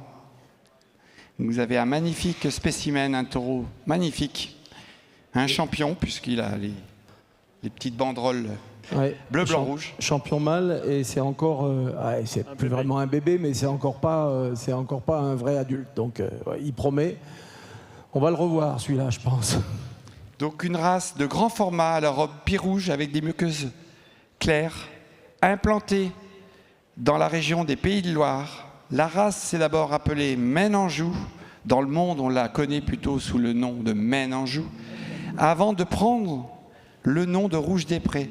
En fait, le nom de Maine-Anjou a été utilisé pour baptiser l'AOP qui porte son nom maintenant, l'AOP Maine-Anjou. Elle est conduite en système allaitant, elle est docile avec un très bon potentiel de croissance. Elle donne des animaux de boucherie de très grand format, comme vous pouvez le voir, avec des carcasses lourdes. Elle est reconnue pour son efficacité alimentaire et ses aptitudes à l'engraissement, à l'herbe.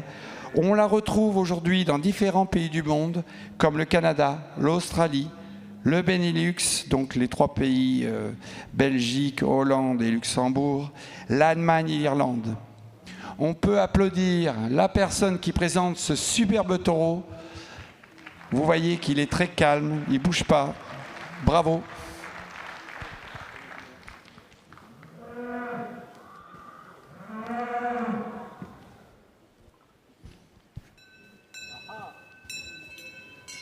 Ah ah! J'évoquais tout à l'heure l'importance d'avoir conservé les petites races qui auraient pu disparaître à une certaine époque, conservées pour avoir cette richesse de biodiversité. Bien voilà un autre exemple et il y en aura d'autres d'ici un moment. C'est exactement ça.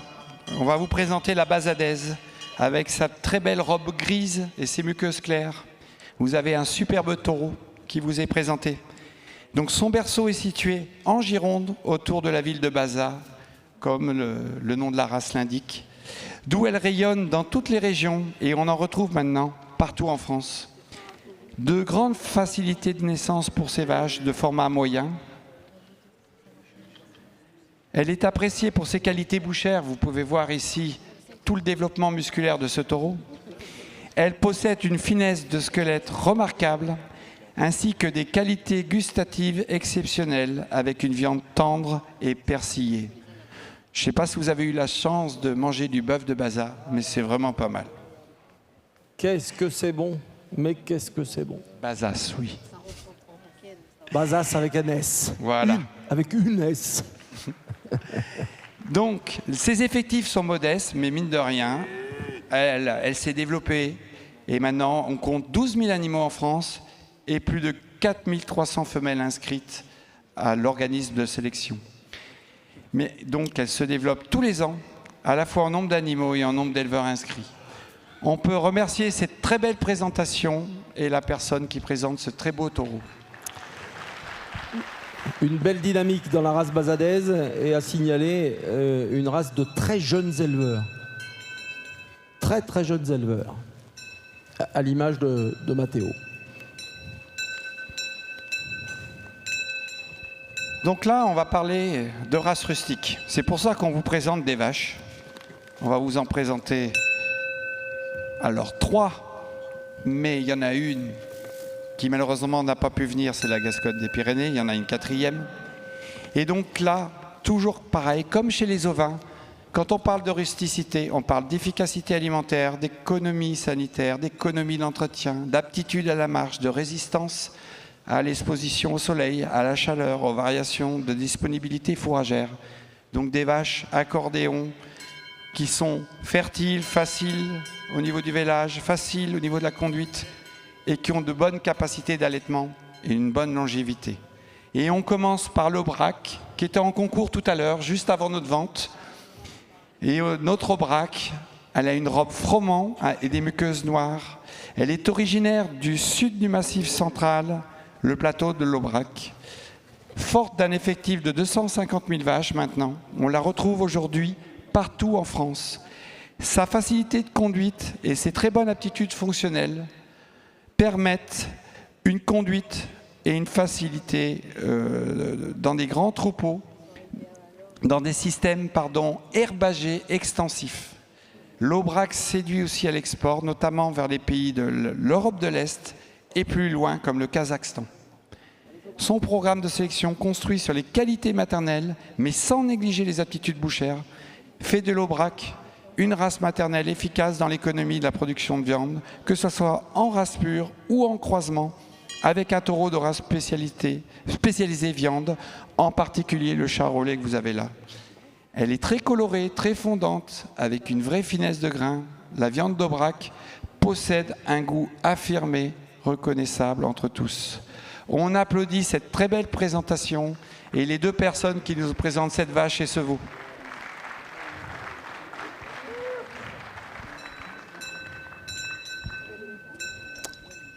Allez, amis des salaires.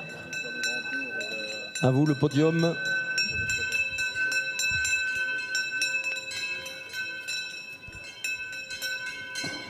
Donc là aussi, on vous présente une vache et son veau. La race salaire. Une vache de grand format, vous pouvez le voir. Un format plus grand que l'Aubrac. Avec une robe unie, rouge à cajou ou noire. On peut aussi avoir des salaires noirs. Avec le poil frisé, les cornes en forme de lyre. Elle est originaire du Massif central, notamment Cantal, Corrèze et 63. 210 000 vaches en France réparties sur l'intégralité du territoire, à l'origine utilisées pour produire du lait, destiné à la fabrication du fromage. C'est encore le cas aujourd'hui pour 2% seulement des animaux.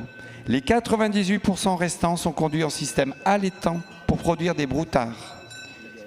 Ses aptitudes maternelles, les capacités d'allaitement, ses aplombs, sa facilité de vélage et sa valorisation des fourrages grossiers en font une race rustique très adaptative et capable de valoriser les territoires d'herbage. Sa viande est très persillée et rouge vif. Elle bénéficie du signe officiel de qualité Label Rouge. On retrouve notre race sur tous les continents et les zones d'expansion actuelles se retrouvent dans les pays de l'Europe de l'Est et les Balkans. On peut remercier les 3 personnes qui nous présentent cette superbe vache. Vous voyez les cornes en lyre et ce superbe veau. Bravo!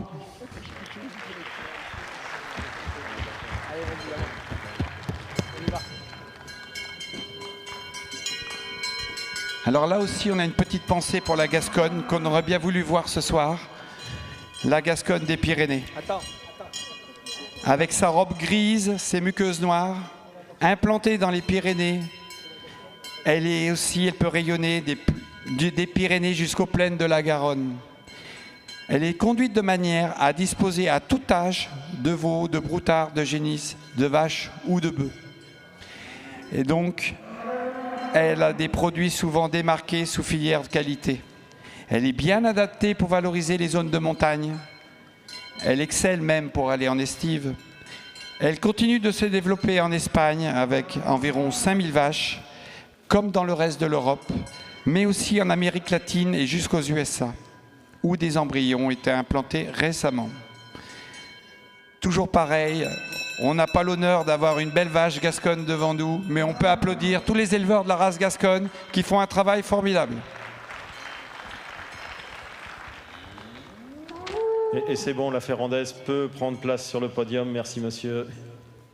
Voilà. Là aussi, donc, on va s'intéresser à une race rustique, une race avec des effectifs plus limités, la Ferrandaise, mais qui connaît maintenant. On peut dire que d'autres Ferrandaises, on l'a sauvée. Les effectifs sont assez importants maintenant. Et donc, c'est une race locale, c'est la locale de l'étape, hein. Comme son nom l'indique. Ah, oui. Elle est originaire du Puy-de-Dôme. On ne peut pas faire plus local, là. On ne peut pas. À moins que tu me trouves une cournonnaise, mais la Ferrandaise, c'est vraiment la locale de l'étape. Et c'est ta chouchoute. Ah bah bien sûr que c'est ma chouchoute. Mais non, mais comment tu veux que ce soit pas ma chouchoute? Regarde ça.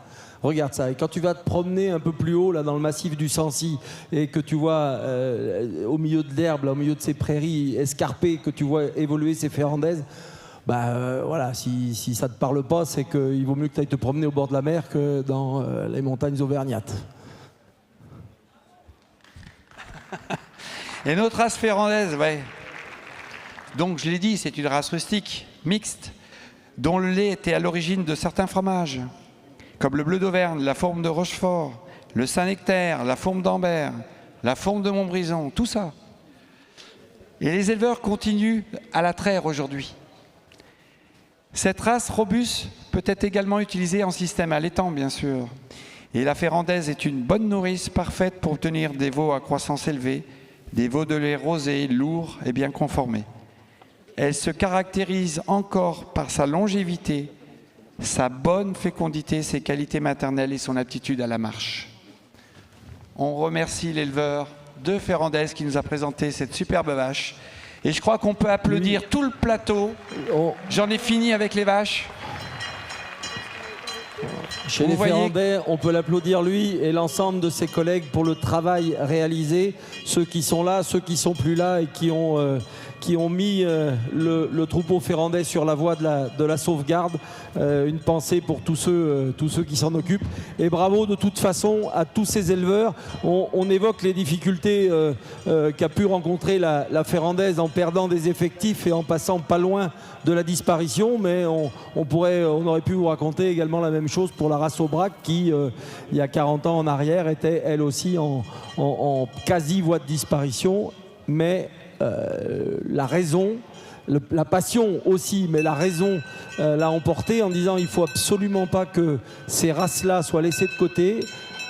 On ne parlait pas encore de patrimoine génétique à cette époque-là. On ne savait pas la richesse que l'on avait en gardant ces races dans leur région d'origine. Elles ont toutes le nom d'une micro-région, d'une ville, d'un pays qui leur a donné leur caractère, qui leur a donné ses qualités génétiques. Ce patrimoine génétique, il est important d'avoir gardé toutes ces races et de proposer maintenant à la planète entière, quand elle vient à sommet de l'élevage, cette richesse génétique qui permettrait, soit en race pure, soit en croisement avec les races locales, qui permettrait d'améliorer les productions, d'améliorer la qualité du lait, la quantité du lait, la qualité de la viande, la quantité de la viande. Cette biodiversité, cette génétique, il était important de la conserver. Vous avez compris la fierté des éleveurs d'en être à la tête, d'en être des éleveurs justement. Et si je peux rajouter, tous ces éleveurs de ruminants, ils ont fait toutes les races qu'on vous a montrées, ils les ont fait avec leurs mains, leur travail, leur passion.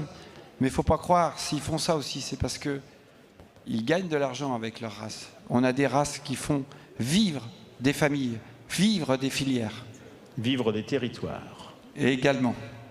Oh là oui, oh là oui. Mais aussi, si on se lance dans ce sujet-là, on va parler d'aménagement de nos campagnes et du contrat entre les gens qui y habitent et les éleveurs qui entretiennent ces territoires et qui font paître leurs animaux dans les montagnes pour qu'on puisse aller marcher, pour qu'on puisse aller ramasser des myrtilles, pour qu'on puisse aller skier, oui. Parce que ce sont ces animaux-là qui, à cette époque, entretiennent les territoires et permettent la pratique de nombreux loisirs dans nos montagnes.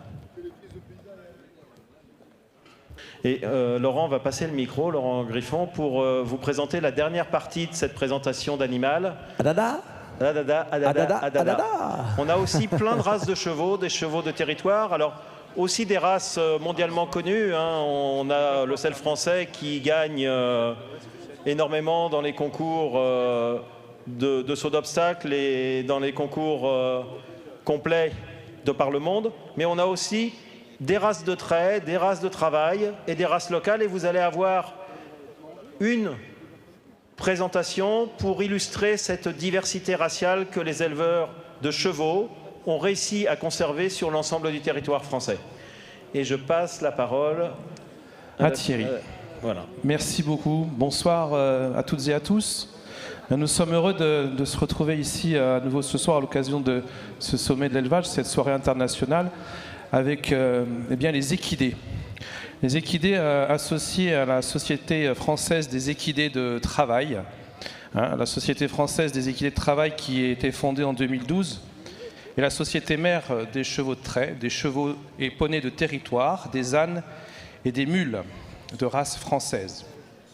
Ces missions consistent à encourager l'élevage et à favoriser la formation, la valorisation des équidés de travail. Elle rassemble 26 races françaises de chevaux, poneys, ânes et mulets, au sein desquels sont représentés éleveurs et utilisateurs.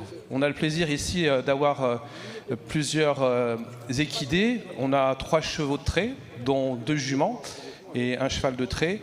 On a également un cheval du territoire, et pas des moindres, puisque c'est un cheval qu'on verra en fin de présentation, la race Auvergne. Et on a également eh bien, l'âne bourbonnais et également la mule poitevine que nous présenterons tout à l'heure. C'est plutôt un mulet d'ailleurs, puisque c'est un mâle. Voilà pour eh bien, cette présentation générale. Et on va tout d'abord débuter avec eh bien, la race du trait ardennais, qui va venir se positionner sur le centre de cette carrière et notamment sur l'espace qui est réservé à nos éleveurs. Le trait ardennais qui nous est présenté par Madame Sophie Voyou, qui nous vient de la région de Montluçon, à Commentry, notre département de l'Allier, avec cette très belle jument présentée ici, Caline de Vilaine. Ce qu'il faut retenir sur ce cheval ardennais, c'est que c'est un cheval compact, trapu et puissant. Il est originaire du Grand Est, l'élevage se fait également dans le Massif central, mais également dans les Pyrénées. Race très ancienne, race rustique, de chevaux de trait de taille moyenne, de robes généralement B comme celle-ci, ou alors de robes Roanne.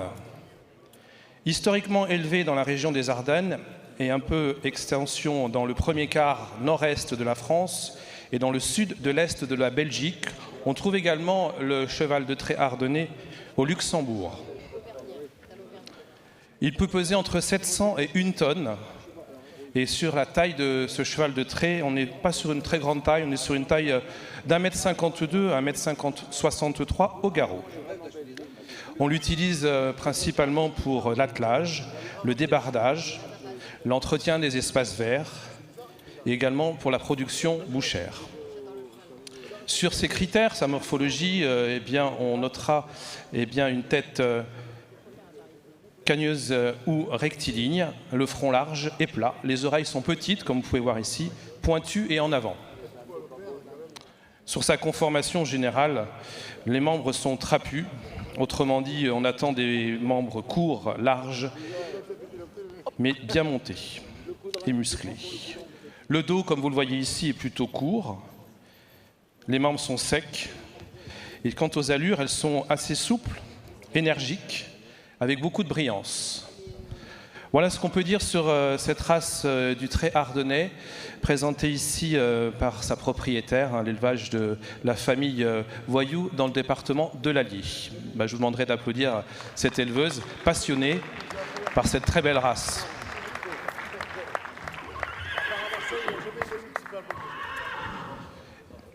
Bien, si vous voulez bien, on va accueillir maintenant une race historique très ancienne, c'est le Boulonnais, qui va venir se présenter devant vous avec son éleveur, monsieur Maxime Delarue. Alors, le Boulonnais, c'est bien sûr l'origine qui nous vient de Hauts-de-France, mais avant d'appeler la région de France, au tout début, c'était la région de Boulogne, d'où ce nom ici du trait le Boulonnais. Il est présent également dans 18 pays.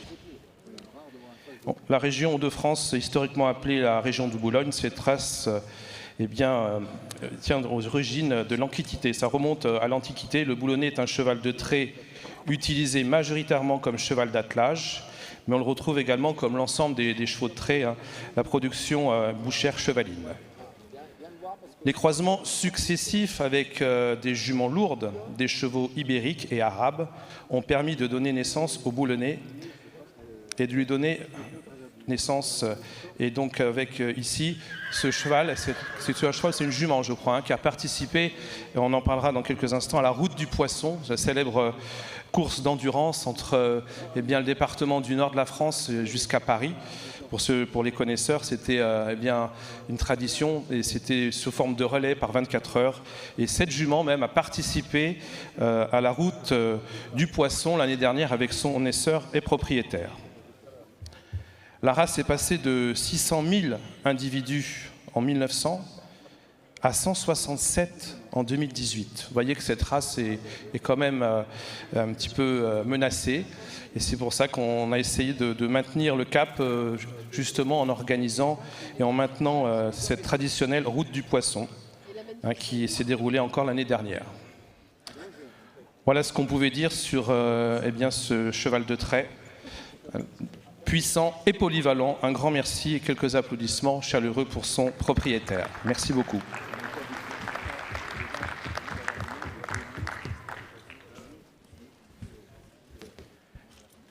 On va demander à une nouvelle race de venir jusqu'à nous. Ça doit être le trait breton qui nous rejoint. Le trait breton, bien sûr, le berceau de la race se situe en Bretagne, comme son nom l'indique. Le trait breton, vous avez ici une jument qui est née dans le Cantal. Et c'est tout simplement la championne aujourd'hui de la catégorie des 2 ans pour la catégorie des traits. Pourquoi des traits? Parce que dans la race trait breton, on distingue le cheval de trait du postier breton.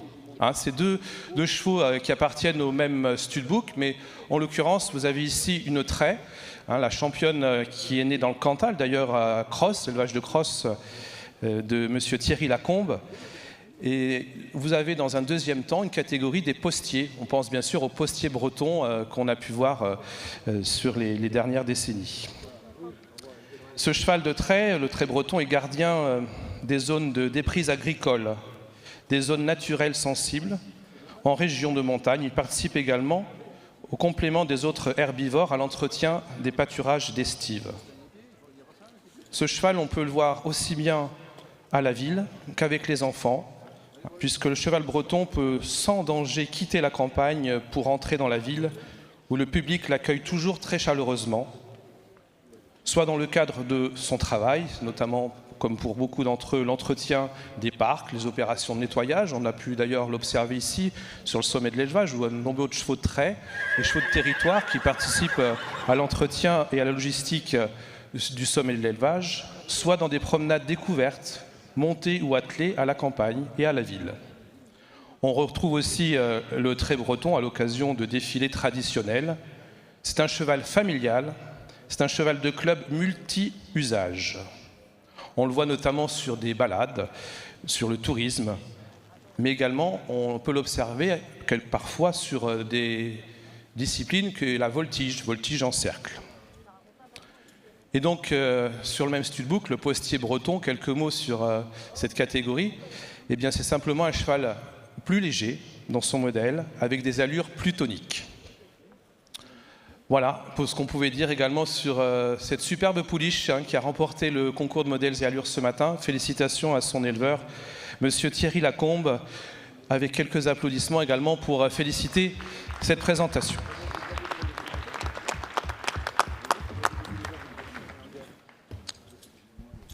Eh bien, nous accueillons après le trait breton, le trait comtois. Vous allez voir. Très joli spécimen également présenté ici, c'est Corrigan, se prénomme ici ce trait comtois. Le trait comtois qui, eh bien, comme son nom l'indique, eh bien, est né dans le berceau de la Franche-Comté, le département du Doubs. Cheval façonné donc par la Franche-Comté, le berceau de la race se situe sur le plateau de Mèche, dans le département du Doubs, au cœur des massifs jurassiens, entre les forêts de sapins, les prés, les villages traditionnels franc-comtois. Cette zone au relief prononcé et au climat rigoureux a façonné ce cheval rustique, résistant et puissant, dont l'élevage s'est progressivement étendu à toute la région Franche-Comté. Aujourd'hui, on trouve des élevages en Alsace, en Bourgogne, dans des régions montagneuses que sont le Massif central, les Pyrénées et les Alpes. Par ailleurs, son succès est tel que de nombreux sujets ont également été exportés, notamment en Espagne, en Belgique, en Allemagne et en Hollande. Vous avez ici donc un produit qui nous vient de la région d'Issingeaux, en Haute-Loire. Voilà, il se regarde. Et c'est vrai qu'on a vu ce matin également, à l'occasion du concours de modèles et allures, eh bien de nombreux produits, avec une très jolie journée de compétition. Et sur les critères, on peut noter une tête expressive, un œil vif, des petites oreilles également, comme son compatriote l'Ardennais, une avant-main puissante. Le corps eh bien, doit être harmonieux, avec un dos droit et avec les reins courts. La croupe doit être large, avec une cuisse descendante. Si on devait qualifier eh bien, le trait comtois, on le qualifierait de puissant, de rustique et d'endurant. C'est le cheval de trait le plus représenté sur le territoire. Et ici, dans le Massif central, on compte de nombreux éleveurs attachés à cette race qui est, comme d'autres races, associée aussi aux troupeaux de bovins pour l'ensemble des agriculteurs présents sur le sommet de l'élevage. On trouve particulièrement le trait comtois sur le département du Puy-de-Dôme, du Cantal, de l'Allier, de la Haute-Loire, mais également en descendant dans l'Ardèche, mais aussi dans l'Allier et en Dordogne. Voilà donc les principales régions du Massif central, le grand Massif central, puisque la Dordogne, on descend plutôt sur le Périgord. En tout cas, il est présent sur l'ensemble du territoire et notamment sur les massifs montagneux. Voilà pour ce joli crin lavé. C'est la robe principalement représentée ici dans la race. On a bien sûr la robe B, puisque c'est l'origine de la race comtoise, elle était plutôt B. On trouve également des sujets B aujourd'hui, un petit peu plus rares. En tout cas, eh bien, merci beaucoup à mademoiselle pour cette présentation de cette jolie comtoise.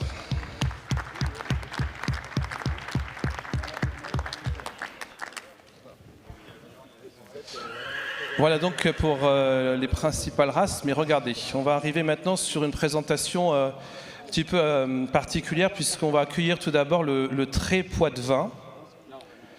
Et puis ici, vous avez devant eh bien, la mule poitevine. Pourquoi elle se présente de façon conjointe? On va s'arrêter tout d'abord sur le trait Poitevin. Eh bien, c'est ici que le cheval de trait Poitevin est originaire, selon la tradition, des marais du Poitevin. La souche indigène a croisé avec le cheval flamand, originel importé par les travailleurs hollandais et flamands. Il est aujourd'hui le plus menacé parmi les 9 races de chevaux de trait, avec seulement 60 naissances par an. Sa morphologie, dans l'idéal, le mâle adulte, qu'on considère adulte à 5 ans, mesure de 1,65 m, voire pour les femelles, une taille minimale de 1,60 m. Donc on est plutôt sur des chevaux de grande taille. Le Poitevin se reconnaît au standard suivant: une tête très forte, plutôt large, un chanfrein légèrement busqué, une encolure longue, chargée de crins abondants et longs, des membres puissants, des sabots larges et bien conformes. Toutes les couleurs de robe, à l'exception du pis, sont admises, mais les robes les plus recherchées sont la robe Isabelle, le noir ou le gris fer. Là, on est sur sur un produit plutôt gris clair, mais qui se rapproche du gris fer. Attention, hein, la robe que les éleveurs poitevins appellent Isabelle, on va en parler dans quelques instants avec la mule poitevine, est en fait la robe souris raie de mulet, selon la nomenclature de l'Institut français du cheval et de l'équitation. 3 caractéristiques sont assez courantes dans les robes poitevines: la raie de mulet, les zébrures et les robes cap de mort, c'est-à-dire avec des extrémités, notamment à la tête, plus foncées. Voilà pour ce trait Poitevin qui nous est présenté ici, polyvalent et puissant. Et bien sûr, les femelles sont utilisées pour produire des mules poitevines. Ça nous donne l'occasion d'applaudir ce trait Poitevin et d'accueillir juste après eh bien, cette mule poitevine. Alors on ne parle pas de race, on parle de registre dans la Société française des équidés de travail. Et là, vous avez donc une mule poitevine. Alors c'est un mulet puisque c'est un mâle. Alors il faut savoir la particularité de la mule poitevine, c'est qu'elle est sexée mais stérile. C'est-à-dire qu'elle ne pourra pas reproduire, ce qui fait effectivement, c'est assez rare justement puisqu'il faut pouvoir produire des juments très poitevines pour pouvoir avoir justement des mules poitevines. C'est donc le croisement entre un cheval, tout au moins une jument, très poitevin, et un âne, plus communément appelé baudet du Poitou. Donc croisement d'un âne avec un cheval de trait, ça nous donne donc cette mule poitevine qui est donc stérile. Pourquoi ce croisement? Tout simplement parce que l'âne, les points positifs de l'âne, c'est la rusticité, la longévité et puis la sobriété. Associé donc au sang du trait poitevin, on retrouve le gabarit, on l'a présenté il y a quelques instants, et la force du trait poitevin. Ça nous donne donc cette mule poitevine qui mesure en moyenne 1,60 m, qui peut aller jusqu'à 600 kg. Ici, vous avez un cas quand même assez grand, voire très grand pour la race, enfin pour le registre. On retrouve l'utilisation de la mule poitevine dans le débardage. On retrouve aussi dans le transport de personnes, dans les loisirs, en randonnée également,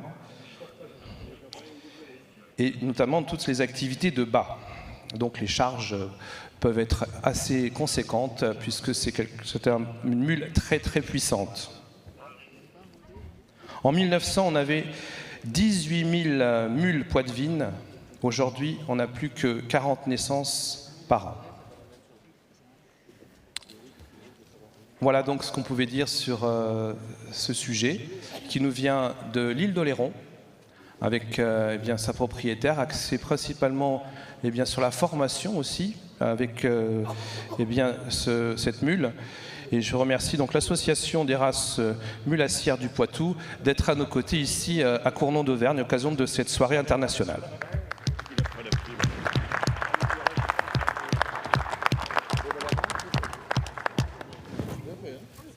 Donc après les chevaux de trait, après eh bien, la mule, on va passer également eh bien, à une race fait partie des 8 races d'ânes présentes sur la Société française des équidés de travail, tout simplement l'âne bourbonnais. L'âne bourbonnais puise ses origines dans le nord de l'Auvergne, berceau des ducs de Bourbon. Sa taille moyenne et la robustesse de ses membres ont valu à l'âne bourbonnais d'être utilisé pour les petits travaux agricoles impliqués à chaque moment de la vie quotidienne, attelé ou batté.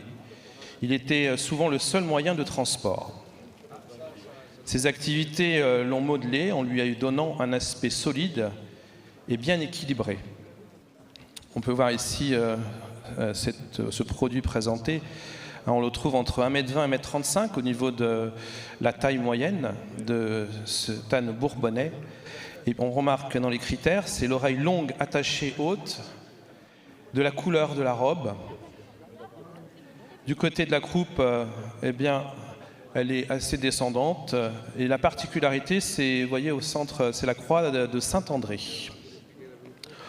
On retrouve toutes les robes de baie surtout, de toutes nuances, mais également la robe chocolat. Les membres sont solides et osseux, aux articulations marquées. Ils sont musclés, l'avant-bras fourni et le canon court. L'utilisation de l'âne bourbonnais, très apprécié pour sa docilité, eh bien, on le retrouve un petit peu partout, sur le travail au niveau maraîcher, mais également sur les activités de randonnée.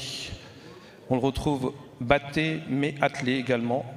Et c'est un acteur aussi de la vie quotidienne. On l'a vu aussi, hein, comme les chevaux de territoire et les chevaux de trait sur le sommet de l'élevage. On l'a vu eh bien, avec cette association du poney bourbonnais ramasser les poubelles ou détritus à l'occasion du passage dans les différentes allées de ces 2 premières journées ici à Cournon. Donc voilà, on le retrouve également, on a pu voir sur le pôle équin une animation avec les jeunes en formation, où on avait des parcours de maniabilité, aussi bien attelés qu'en main, avec justement l'âne bourbonnais. Donc je remercie eh bien, notre éleveur, l'Association française de l'âne bourbonnais, qui se situe dans l'Allier. Merci beaucoup.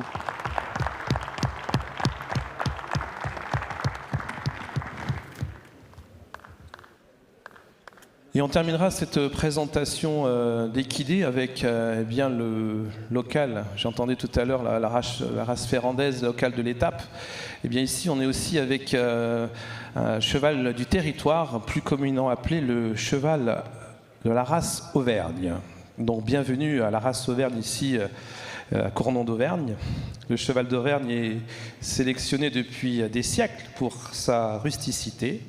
C'est un petit cheval de montagne qui s'accommode fort bien à une gestion de type extensive, ce qui permet son élevage dans un environnement de moyenne montagne où d'autres races s'adaptent moins bien.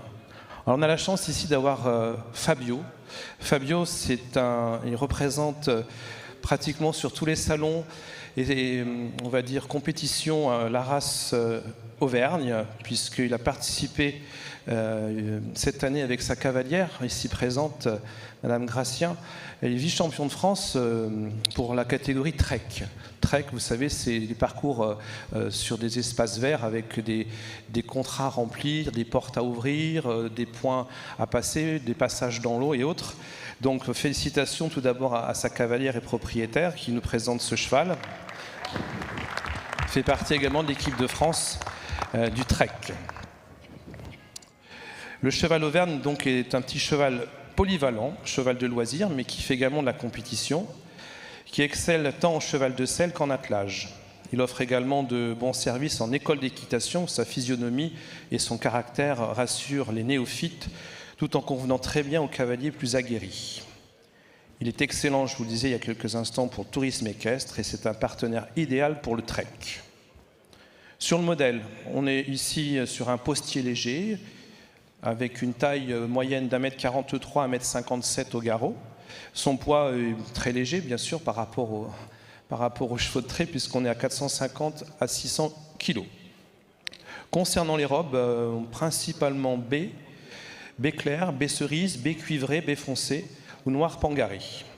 On verra rarement, je ne crois pas d'ailleurs, la robe alezan, plus communément connue chez les chevaux de sport. Et chez les chevaux de trait, vous en avez ici un exemple avec notre comtoise. Pas de marque blanche importante. Des critères simples ou partagés parfois. Légèrement ondulés, une queue très fournie et des fanons abondants. Les fanons, bien sûr, c'est la partie basse, c'est juste ce qu'il y a au-dessus des sabots. Donc les fanons sont assez importants sur la race Auvergne. Voilà donc pour ce petit cheval qui effectivement mérite toute son attention de par son caractère et son utilisation, notamment pour les écoles d'équitation, mais également pour le tourisme. Un grand merci à Mademoiselle Gracien qui nous vient de Morse-la-Jolie dans le Cantal. Un grand merci pour cette présentation de chevaux. Vous pouvez encore les applaudir très très fort.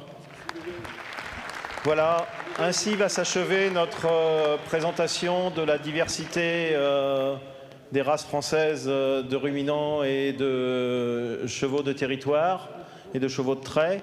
Je voudrais, avant de conclure, encore remercier nos soutiens financiers en la personne de l'agence France Agrimaire et d'Interbev.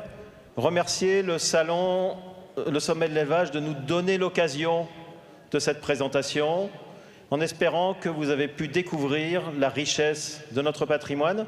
On va avoir quelques moments d'organisation pour disposer le buffet autour dans le ring et vous serez invités à descendre pour partager un verre et déguster des produits français. On va vous demander quelques minutes encore avant d'aller vous régaler, puisqu'il va falloir qu'on installe les bottes de paille qui vont servir de table sur le ring. Ça demande un petit peu de temps. On va ouvrir là-bas et on va faire rentrer. Et puis, amis visiteurs venus d'un peu partout, n'oubliez pas de rendre le casque de traduction qui vous a été remis et vous patientez tranquillement avant qu'on vous invite à venir sur le ring. On se retrouvera dans un petit moment pour trinquer. J'espère que vous avez apprécié cette présentation des ovins aux bovins lait, bovins viande et équins. Vous retrouverez tous ces éleveurs, si vous le souhaitez, demain avec leurs animaux sur les différents sites d'exposition. Passez une excellente soirée et surtout, merci d'être là. Merci. Et nous, on envoie le jingle aussi. Enfin, pardon, le...